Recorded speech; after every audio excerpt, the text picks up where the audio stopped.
Hello everyone. सो पिछले video में हमने पाथफाइंडर से मॉडर्न फिजिक्स सॉल्व कर रहे हैं, तो हम लोग क्वेश्चन नंबर 5 तक किए थे। आगे और सारे क्वेश्चन करते हैं। क्वेश्चन नंबर 6 कहता है कि dose containing radio active F18 is scheduled to prepared at 6:10 am and 1 ml of it is to be given to a patient at 8 am. Okay? If the मतलब एक रेडियो एक्टिव सब्सटेंस है F18 और उसको 6:10 पे सुबह बनाया गया और 8 बज के उसको किसी पेशेंट को इंजेक्ट करना था।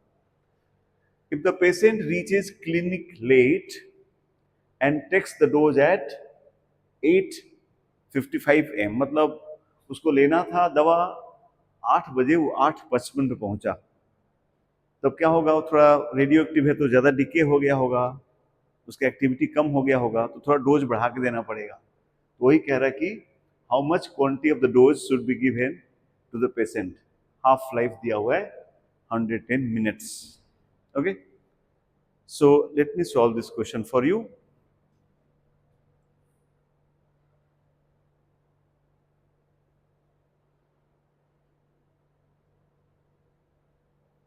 ओके, सो देखा जाए, सो 6:10 पर वो बना और यूज होना था 8 AM, यानी कितनी देर बाद यूज होना था उसको। तो हम कह सकते हैं कि यहाँ लगा आपको 7 में, यहाँ पर लगा 50 मिनट्स और 60 मिनट्स और, यानी 110 मिनट्स के बाद उसको यूज होना था। और ध्यान दीजिए 110 उसका क्या है, हाफ लाइफ है, मतलब उसकी एक्टिविटी जो है हाफ हो गई होगी।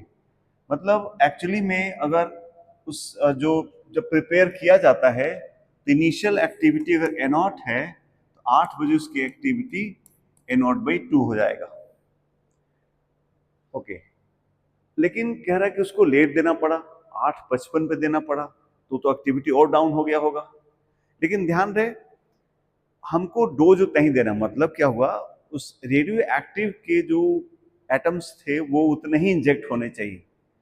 तो एक्टिविटी को आप चाहें तो क्या समझ सकते हैं, कंसंट्रेशन के रूप में समझ सकते हैं। इनिशियली हमको कितना, मतलब कितना कंसंट्रेशन देना है, तो 1 ml इंटू कितना, A0/2, इतना उसको इंजेक्ट जरूर होना चाहिए हमेशा। यही डोज है उसका, प्रॉपर डोज यही है। अब देखते हैं कि 8:55 पे अगर हम देते हैं तो कितना उसका एक्टिविटी बचता है।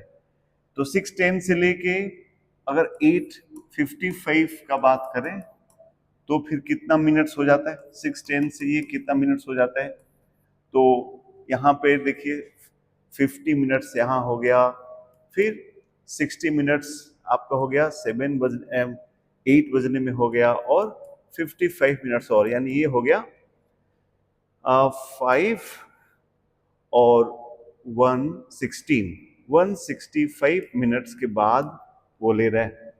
तो एक्टिविटी तो काफी डाउन हो गया होगा। तो अब एक्टिविटी कितना हो जाएगा उसका, तो एक्टिविटी का फॉर्मूला आप सभी जानते होंगे, AE⁻λT होता है। ये फॉर्मूला आप लोग जानते होंगे, ये फॉर्मूला यूज कर रहे हैं हम लोग। कितना एक्टिविटी हो जाएगा, A equal to A0 E⁻λ। अब लेमडा और टी हाफ में रिलेशन आपको शायद पता होगा, होता है और T½ इक्वल टू ln2/λ। तो वो वैल्यू हम यहाँ लिख सकते हैं कि ln2/T½ इज 110 मिनट्स इंटू 165। इसको जरा सॉल्व करते हो जाएगा A0 E⁻, ये 11 से कैंसिल होगा तो यहाँ 10 हो जाएगा और यहाँ पे 15 आ जाएगा। ठीक है, यानी ये हो जाएगा -1.5 ln2। या आप कहो तो ऐसे, इसको ऐसे लिख सकते हो, A0 1/E⁻, ln2⁻1.5। और शायद आप ये जानते हैं इसकी वैल्यू कितनी आएगी, A0 ई का पावर ln में जो होगा वही यहाँ पे वैल्यू आ जाएगी 1.5। मतलब एक्टिविटी अब इतनी हो गई, तो एक्टिविटी कम हो गई, थोड़ा वॉल्यूम ज्यादा बढ़ाना पड़ेगा ताकि नंबर ऑफ एटम्स उसके उस एफ के सेम हो दोनों में। तो हमको अगला भी क्या करना पड़ेगा, आगे हमको क्या करना पड़ेगा कि नया वॉल्यूम ले, हमारी ध्यान में हम लोग को इतना उसके अंदर डालना है। तो वही बात फिर से लिख रहे हैं कि हमारा होना चाहिए 1 into A not by two, 1 into A not by two equal होना चाहिए नया वॉल्यूम v मान लीजिए इंटू नया एक्टिविटी ये वाली ए नॉट का पावर 2 इंटू 2 पावर 1.5। तो ए नॉट से नॉट कट गया, यहां से हम v निकाल सकते हैं, v इक्वल हो जाएगा 2 into 2 power 1.5 by 2, that is 2 का पावर 0.5 मतलब √2। √2 मिनट्स के बाद उसको √2 ml √2 ml उसको देना होगा। और आप जानते हो √2 ml कितना होगा, √2 ml इज 1.414 2√2 होता है, इसलिए इसका आंसर हो गया A। Okay, so this is the question. Next question. So देख रहे हैं थोड़ा सा इसमें हल्का डिफरेंस है, जो रेगुलर क्वेश्चन होते हैं, और यहीं से आपको समझ डेवलप होगा जेई लेवल का। नेक्स्ट क्वेश्चन करते हैं।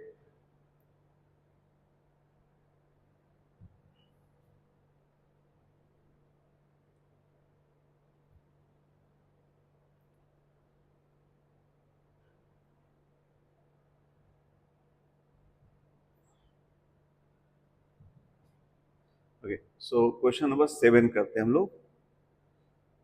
क्वेश्चन नंबर 7 कहता है कि a stream of alpha particles encounters a stationary unknown nucleus in a cloud chamber. After a collision, the two nuclei are scattered at mutually perpendicular directions. Alpha particles हम bombard कर रहे हैं, जाके वो एक ऐसे चैम्बर में से गुजरता है जहां पर कुछ एक न्यूक्लियर चैम्बर, उसमें और दूसरे न्यूक्लियस है। If some kinetic energy is lost in the collision, the unknown nucleus must be. ये theoretically क्वेश्चन है बट स्ट्रॉन्ग क्वेश्चन है।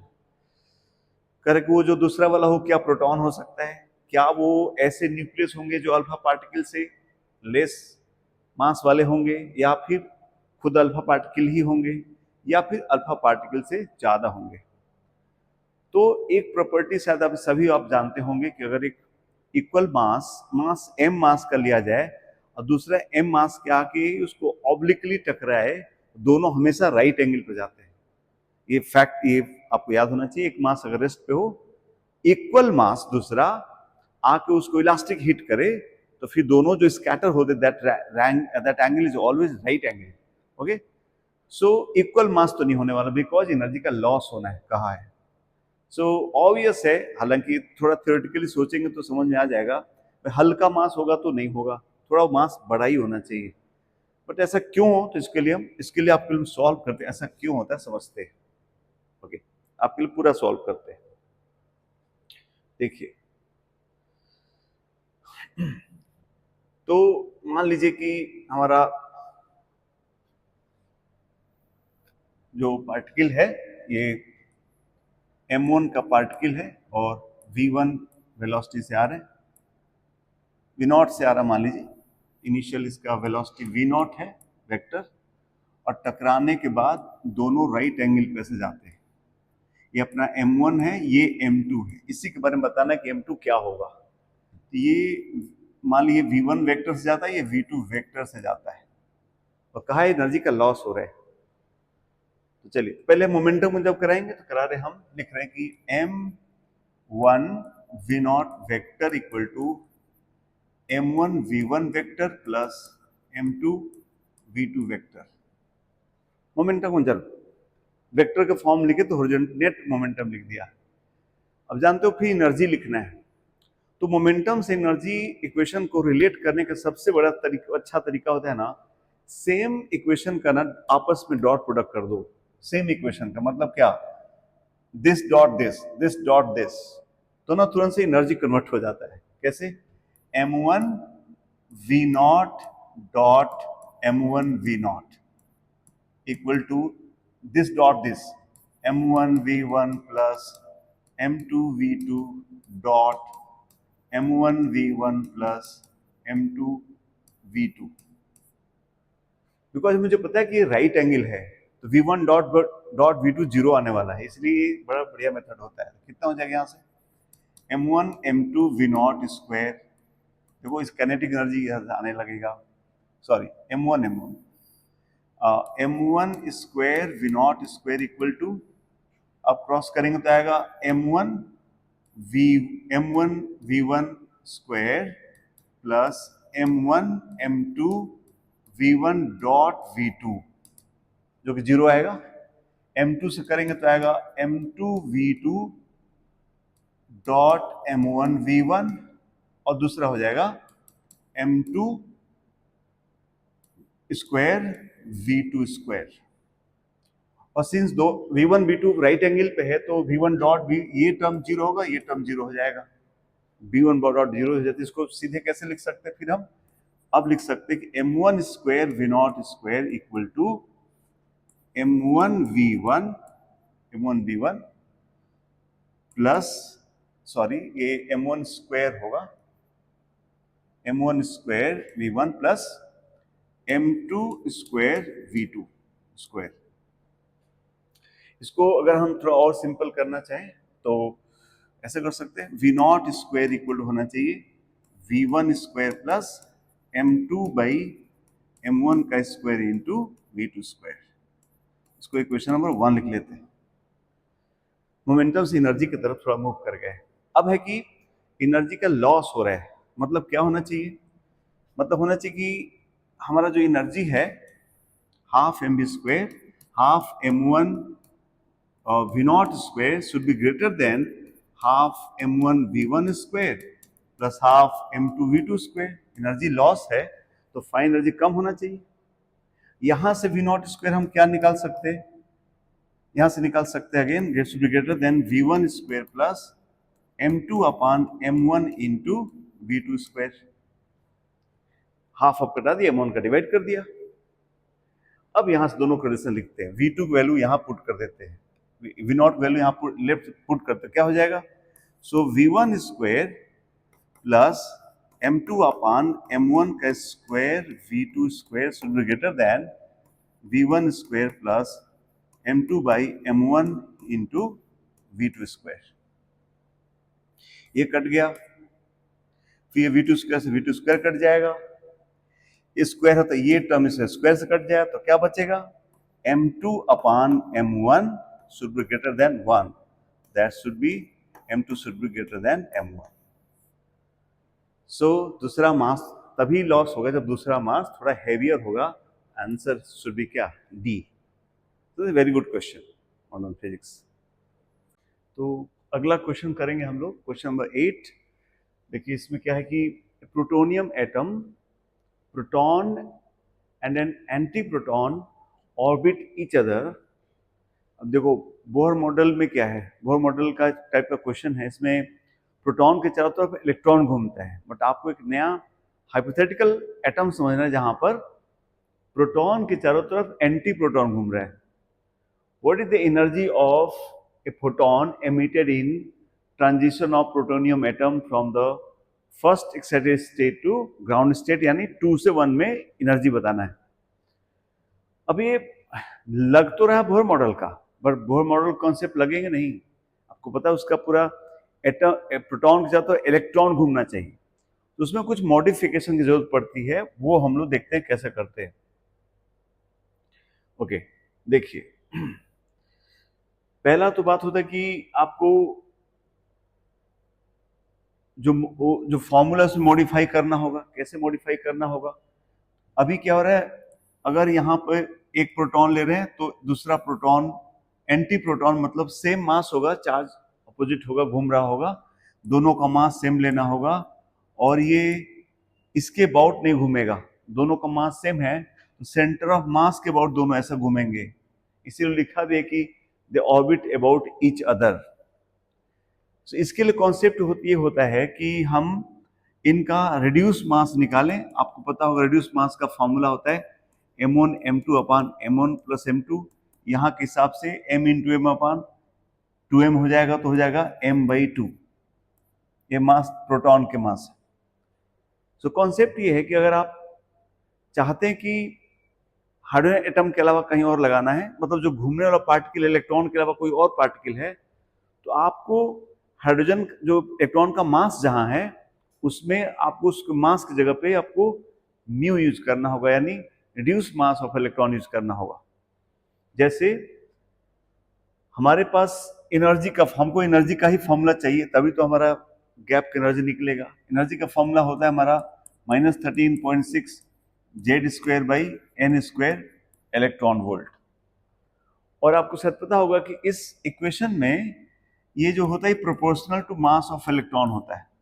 मतलब कि जो इसमें मास, इलेक्ट्रॉन का मास ऊपर में होता है, उसकी वैल्यू लिख के हम लोग उसको न्यूमेरिकली 13.6 बना लेते हैं। अब आपको इसमें इलेक्ट्रॉन का मास हटा के वहां पर म्यू लगाना है। मास ऑफ प्रोटॉन को इलेक्ट्रॉन बदलना चाहेंगे अगर आप, तो कैसे बदलेगा? तो मास ऑफ प्रोटॉन आपको पता होना चाहिए होता है 1836 टाइम्स मास ऑफ इलेक्ट्रॉन। ये आपको पता होना चाहिए। Mass of proton is 1836 times mass of electron होता है। अब अगर हम चाहते इस इक्वेशन में ऊपर से me हटाना, तो कैसे हटाएंगे? -13.6 Z²/n²। इसमें मास ऊपर है तो नीचे में अगर me लिख दें हम, तो me कट जाएगा, और इस म्यू को ऊपर लिख दें हम, तो क्या हो जाएगा? me हट के म्यू लग जाएगा। और यही मॉडिफिकेशन की जरूरत पड़ती है। अगर न्यूक्लियस प्रोटॉन के चारों तरफ इलेक्ट्रॉन के अलावा कोई और पार्टिकल घूमे, तो आपको मास ऑफ इलेक्ट्रॉन का हटा के उसका रिड्यूस मास यूज करना है, तो ये इक्वेशन फिर उसके लिए वैलिड हो जाएगा। यही काम हम करने जा रहे हैं। अब यहां से आप देखोगे म्यू अपान एमी की वैल्यू आने वाला है 1836/2 यानी 918।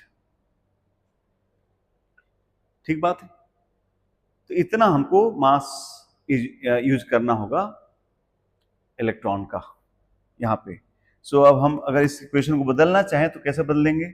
-13.6 इंटू ये वैल्यू यहाँ पर 918 इंटू ये, और प्रोटॉन है तो जेड की वैल्यू 1 लेना है, 1/n², ये होगा इलेक्ट्रॉन वोल्ट एनर्जी। तो जो फॉर्मूला सिंपल होता था उसमें ये चेंज लाएंगे, तो ये फॉर्मूला अब यहाँ पर इस प्रोटोनियम एटम के लिए भी लगेगा। और फिर हमारा आंसर हो जाएगा। हम क्या कर सकते हैं, हमको E2 - E1 निकालना है, तो हम इसका वैल्यू निकालेंगे अब। तो हमारा जो आंसर होगा वो डेल्टा E हो जाएगा। डेल्टा E इक्वल हो जाएगा 13.6 इंटू 918 1/1² - 1/2² यानी कितना? 4, यानी हो जाएगा 13.6 इंटू 918 इंटू 3/4। इतना इलेक्ट्रॉन वोल्ट हो जाएगा इसका एनर्जी। यही हमारा 2 से बना के एनर्जी हो जाएगा। फिर आप इसको सॉल्व कर लेंगे तो आपकी वैल्यू यहाँ से, आप चाहे तो उसको 4 से कैंसिल करा के मल्टीप्लाई कर लेंगे, आपकी वैल्यू फिर आंसर बी आ जाएगा। ठीक है। तो ये एक क्वेश्चन है जिसमें बोहर मॉडल में मॉडिफिकेशन की जरूरत पड़ती है। कब? जब इलेक्ट्रॉन की जगह पे कोई हैवियर पार्टिकल आ जाए, तो आपको बस उसके मास को उसके रिड्यूस मास से रिप्लेस करके फॉर्मूला फिर वही यूज कर सकते हैं। ओके, चलिए, this is very good question for nucleus से। क्यू वैल्यू का ये बेहतरीन क्वेश्चन है और ये डिजर्व करता है जी एडवांस में आने का। बहुत बढ़िया क्वेश्चन। देखिए इसको सॉल्व करते हैं। A proton collides with a stationary deuteron and a He3 nucleus is formed. जरा डेटा को लिखते चलते हैं। कहते हैं कि एक प्रोटॉन है, तो प्रोटॉन का मास m हो गया, m मान ले रहे हैं। ये जाके टकराता है ये जाके ऐसा प्लस लिख रहा हूं, जाके किससे टकराता है? ड्यूट्रॉन से, यानी उसका मास कितना लेंगे? 2m। ये चल रहा, ये V0 से चला, जब टकराया और दोनों फिर मर्ज होके क्या बन गया? 3m का ये बन गया He3। और ध्यान दें, ये कोलिजन होगा तो ये भी चलना ही पड़ेगा, इनको भी तो चलना पड़ेगा। अब जानते हो, दो न्यूक्लियस अगर जुड़ते हैं तो मास का लॉस होता है, कोई न्यूक्लियस टूटता है तो मास का लॉस होता है, और उसके जो करस्पॉन्डिंग एनर्जी बोलते हैं उसको हम इस रिएक्शन का Q वैल्यू बोलते हैं। एक तरीके से ये न्यूक्लियर रिएक्शन ही है। For this reaction to take place, proton must have a minimum kinetic energy of 1.4। मतलब जब इजाक मर्ज हो जाए, इसके लिए जरूरी है कि हम इसके पास एनर्जी हो 1.4 MeV, मेगा इलेक्ट्रॉन वोल्ट। इतना एनर्जी चाहिए। ध्यान रहे, एनर्जी कहां कहां जाएगी? जो आप एनर्जी लाओगे तो ये चल भी रहे होंगे तो काइनेटिक एनर्जी में भी जाएगी, और जो लॉस हुआ वही उनका Q वैल्यू है। इनके बनने में, इन दोनों के मिलके ये बनने में कुछ एनर्जी का एब्जॉर्प्शन होगा, वो इनके लॉस के बराबर होना चाहिए। तो यहां से हम Q वैल्यू निकाल लेंगे। Okay okay.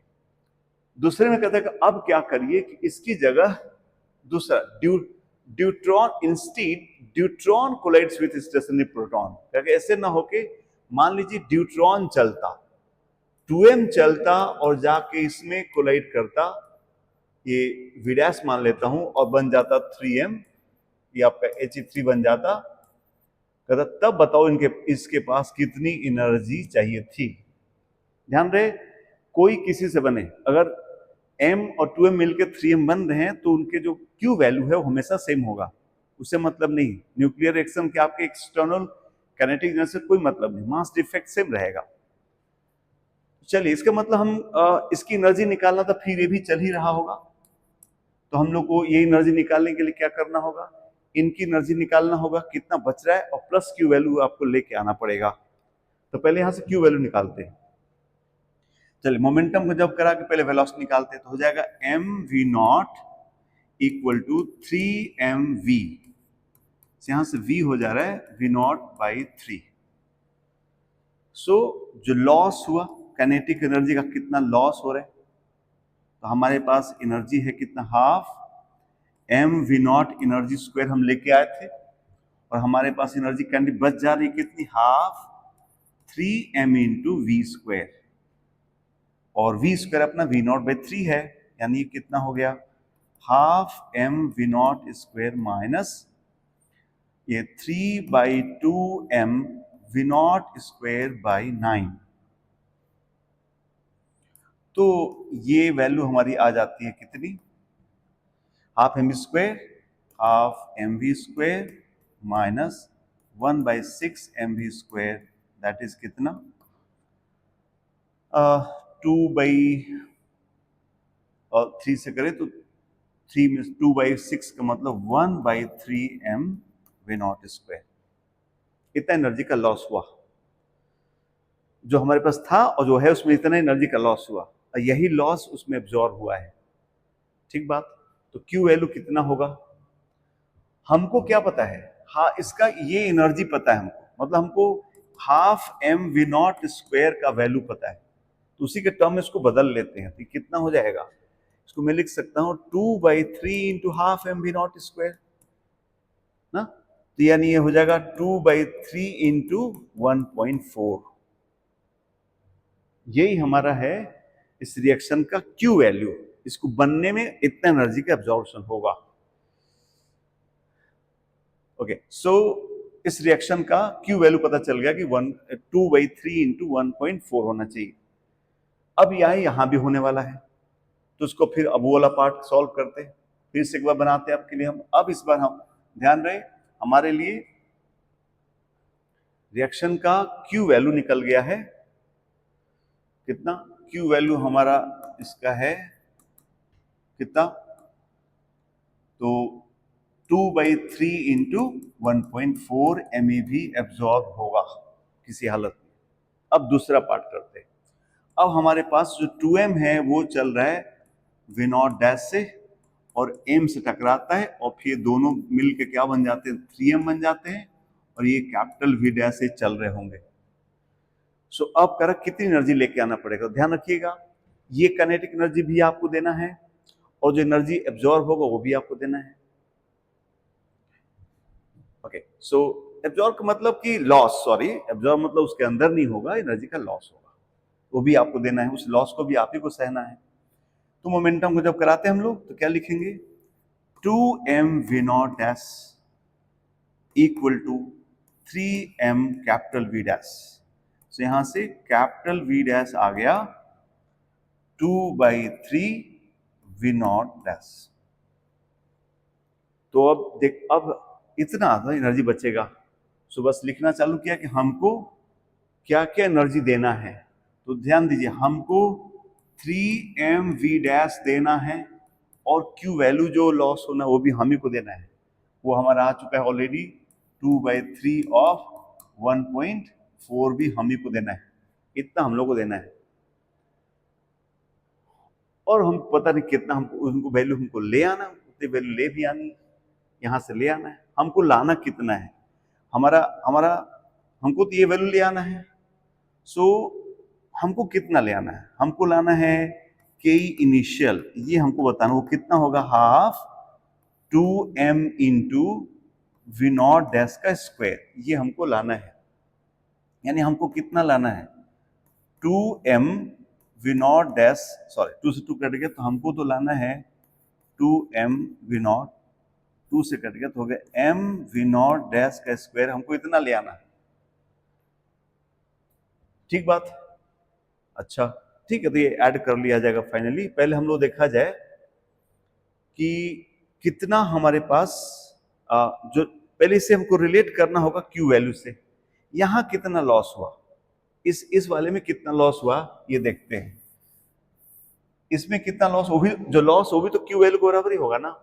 तो हमारे पास एनर्जी थी पहले कितना, ये वाला हाफ, ये जो इनिशियल एनर्जी है हमारे पास 2m V0 डैश का स्क्वायर माइनस बच कितना गया, यहाँ पे इतनी बची हुई है हाफ कितना 3m इंटू V डैश, ये हमारा लॉस है। और ये जानते हैं आपका Q वैल्यू के बराबर होना चाहिए, लॉस दोनों केस में सेम है, सेम चीज बन रहा है। जरा इसको सॉल्व कर लेते पहले, तो हो जाएगा यहां से m V0 डैश का square minus 3/2m V dash square, ये हम लोग निकाले थे यहाँ पे, आज इसका स्क्वायर करना है, स्क्वायर करेंगे तो कितना आ जाएगा 4/9 V0 डैश का स्क्वायर, ये हमारा लॉस है। फिर से जरा लिखते चलें इस लॉस को, तो जरा सॉल्व कर लिया जाए तो ये हो जाएगा, यहाँ पे 3 हो जाएगा, यहाँ पे इसका 2 हो जाएगा, तो m V0 स्क्वायर माइनस 2/3 तो हो जाएगा 1/3m V0 डैश का स्क्वायर, इतना लॉस हुआ है।